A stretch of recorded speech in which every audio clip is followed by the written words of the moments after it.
I went ahead and pulled the rockers and push rods. I have not yet lifted this intake off. I broke it loose, and that was it. These things are so heavy. Oh my gosh. Oh. That will be reused no matter what. They were just so heavy. Alright. I'm going to zip these head bolts out now. I'm going to tell you, I'm not a real big fan of using an air gun on head bolts, but I know for a fact these are coarse thread. And you just got to go nice and easy.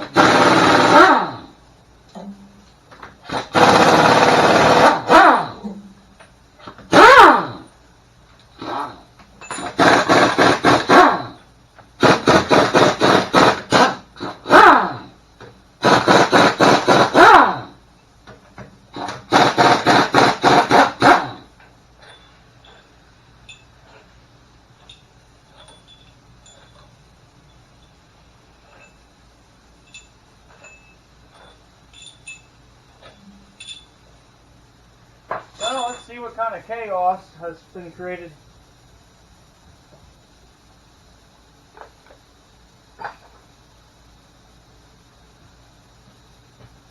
I need a pry bar. I'm going to leave my pry bar.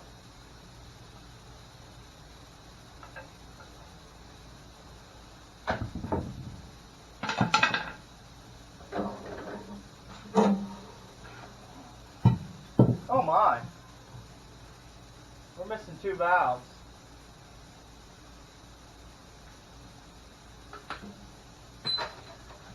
Oh my, oh my.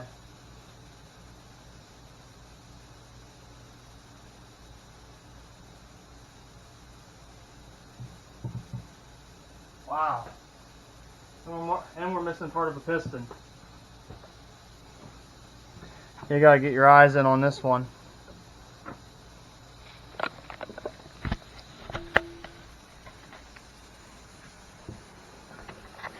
We have a hole there on cylinder number 3. And we have chunks of valve stuck into the piston. I wonder what this white powder is. Probably shouldn't put my fingers in it.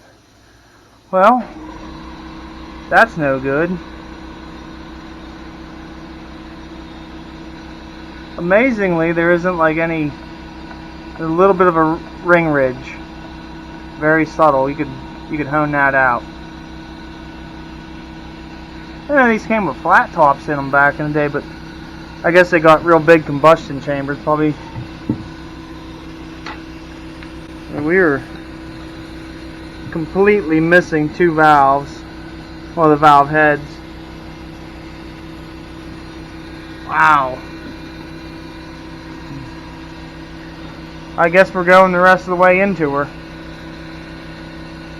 So we are. After all the catastrophic failure, I took a night to think about it. I don't want to just like bubble gum this back together. Because there's a whole piston that's about ripped in half. We got stuff sticking out of this piston. There's metal in this piston and this piston. So it must have like, as this piston was coming apart, it was kicking it into the intake past the intake valve, and then this piston and this piston were sucking it in. So I've decided to just rebuild it. I'm going to yank that water pump off, and then we'll start pulling that front timing, or the pulleys off and everything. Oh, we're missing the oil pan.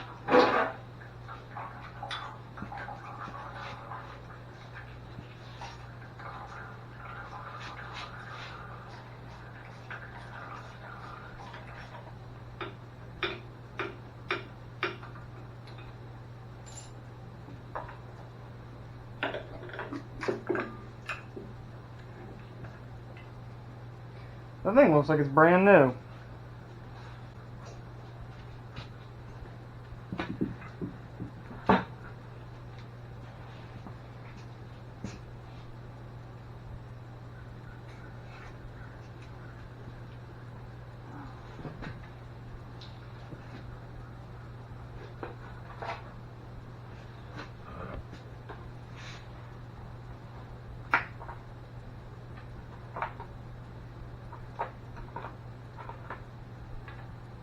5/8. 9/16. Where's my 5/8? I'm missing a socket. I couldn't imagine why. I found this like duck foot puller. I don't know what it's really called, but I'm going to call it a duck foot because it kind of looks like a duck's footprint. And of course it's for like 3/8 bolts, and these are 7/16, so we're just going to zip, zip, zip, zip, zip, zip a little bit, you know, and open her up.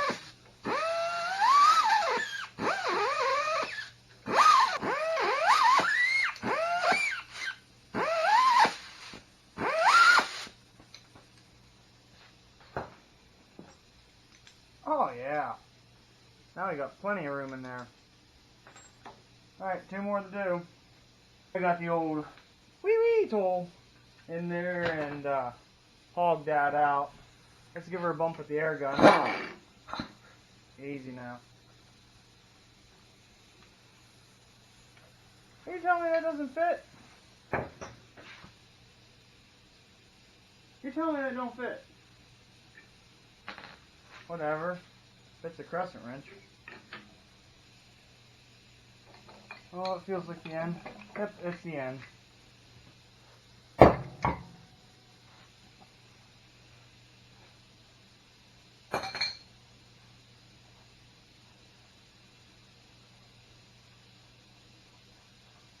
We'll just leave that in there.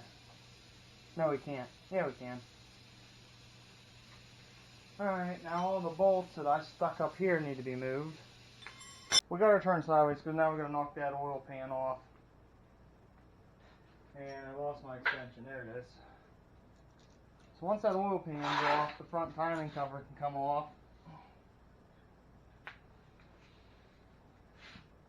Then we can proceed on. What size is that thing? 7/16.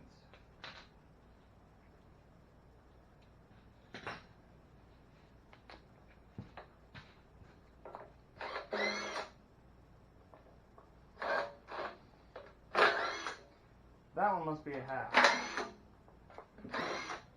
There's nothing but stiction holding that oil pan now. We're about to get to see all the carnage. Let's get that timing cover.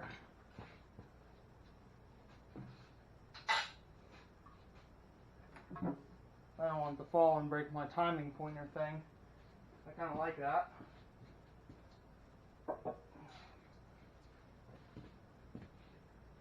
Well, that's not even sloppy. I tore down my friend's 350 Chevy and the timing chain was rubbing a hole in the bottom of the timing cover.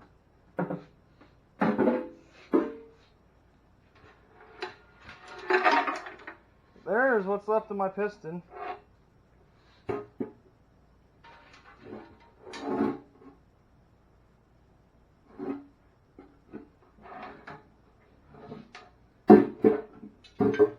If I was a betting man, I'd say I don't even know what that thing is.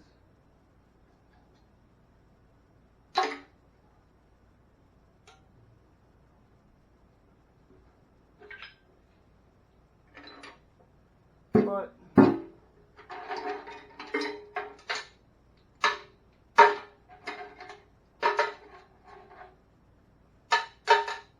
there's a piece of my valve. I know it's hard to see, but that's definitely a piece of my valve. And the guy I bought it off of said he fired it up, made it about 100 feet, and she shut off with a bang. I'd say you're right. Well, that part's going to be cleaned up. Look at this. I forgot to get paper towels. I got one left. Oh, a couple left. This place is a mess. Zip this fuel pump driver. That's the lobe that runs the fuel pump, you know, so the arm goes.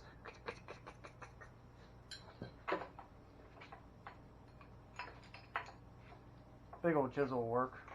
Timing set. We won't need that anymore. A little trivia fact. on a truck 429 or a 460. I think this, I don't know, this might be a 429, might be a 460. You have to measure the stroke or read the block casting numbers or something. We'll figure that out. This snout will be a lot heavier on a industrial like F800 or something of that nature, opposed to an automotive 429 or 460. I'm just going to knock these pistons out and the crank out, and then I called the machine shop. The guy says, "Sure, bring it down. We'll get it run through the shop and we'll get this this garage cleaned up here when everything comes back, and we will be assembling an engine for the dump truck." But I just wanted to show everyone what happened to it. What happened?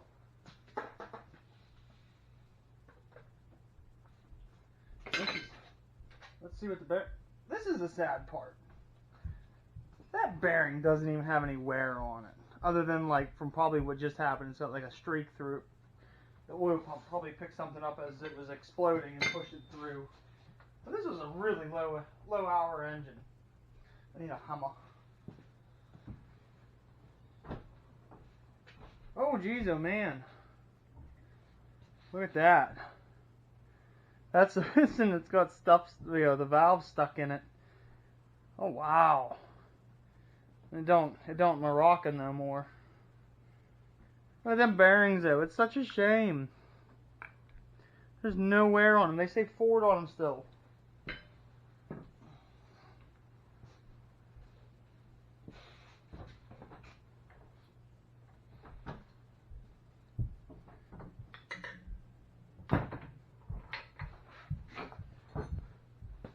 Taken from us too soon.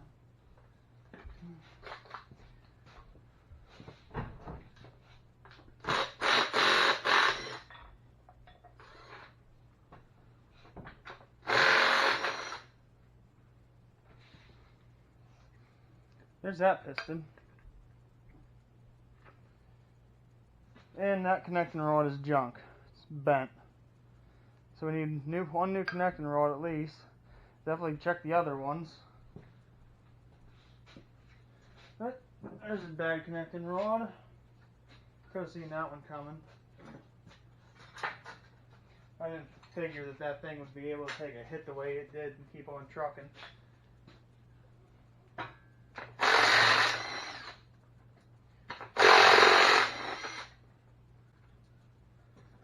You can't just go shoving pistons into your oil pan and expect your connecting rods to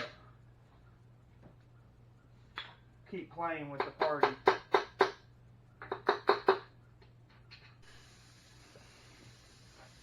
Check this out. A chrome socket on an impact. I don't know if this is going to work. I'm going to have to get a deep well. Oh, it worked.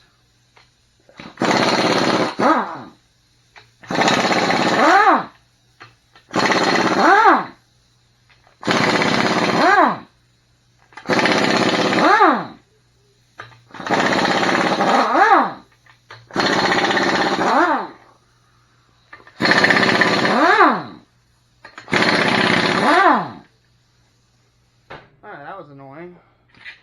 Bolt, bolt, bolt, bolt, bolt. Just toss them right in the oil pan. You don't have to get too worried about these mains. They're all labeled 1 with an arrow pointing forwards. You know, that's journal number 1, or main journal. And then 2 and 3 and 4 and 5. And 5's kind of, look at them bearings. I mean, like, there's no wear on it at all, other than the streak, because the oil pump obviously has pushed something through it while it was blowing up. You really can't get mad about that.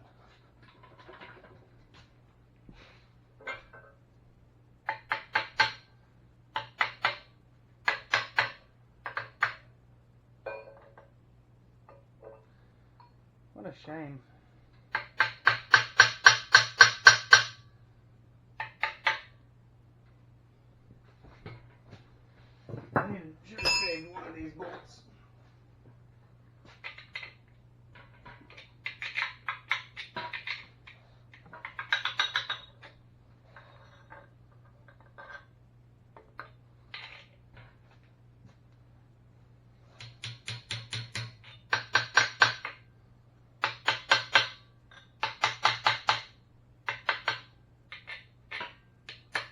Yep, there we go. We're not going crazy, we're just tapping. Alright. There's that old girl. Two-piece remain seal. I guess it's better than an old rope seal.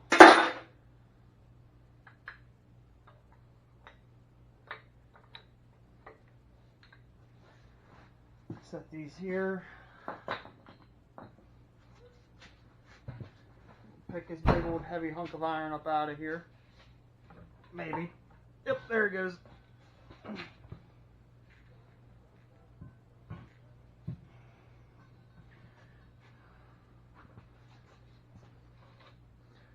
Oh, son of a gun. I hope that doesn't hurt nothing. I mean, it's at the very bottom.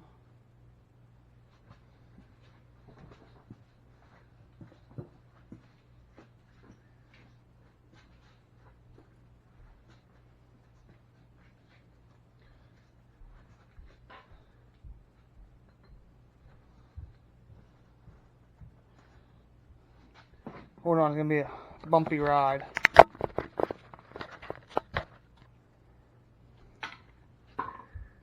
Maybe this will help. Yeah, look. See the chip it took out of that skirt? Well, it's really not a skirt, but I mean, that's below. Like, let me try to show you here. Get that light in there. Okay, so right here is where the piston actually stops in the bottom of the stroke. But obviously the skirt's going to come down past that just a hair. But the skirt's not going to touch, you know, because only the rings should touch. I hope that didn't destroy that. I mean, at the worst, you could probably sleeve it if it did. If that's considered junk, the machinist will probably just round that off. I do not know. I do not know. Look at them. The bearings have like no wear on them at all. It's literally just, it's the oil making it look like that. There's no copper showing, brass, whatever you want to call it. The cam bearings they look brand new. It just broke because the valves got stuck, and I mean, he wouldn't know. It sat for so long, he hit the key, fired up, and it started. But apparently, this is what happens when the valve gets stuck. I don't know if it just snapped them off or the piston encountered them.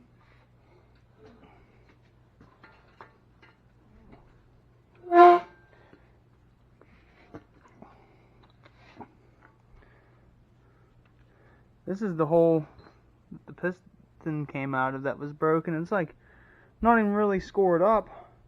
What's crazy is the heaviest scoring is on this cylinder here. You can see it right there.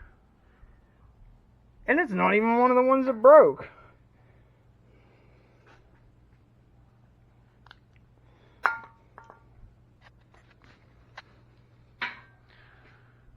Well, hopefully this isn't junk.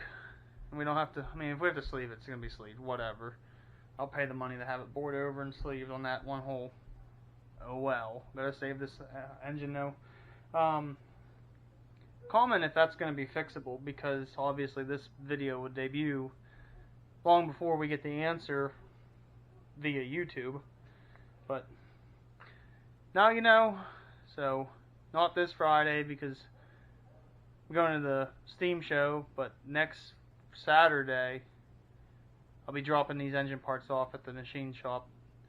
And then when I get everything back, we'll be back to build an engine after I clean this place. But hey, thanks for watching. Thanks for subscribing. If you like big block Fords, smash that like button. See y'all later. I'd also like to add that this is not a 429. So if I've been calling it a 429 in the video, I apologize. It is a 460. I can tell you that for a fact because D9 TE-AB, when you Google that, it comes up 79 to 87 Ford 460 block. So that's what this would be.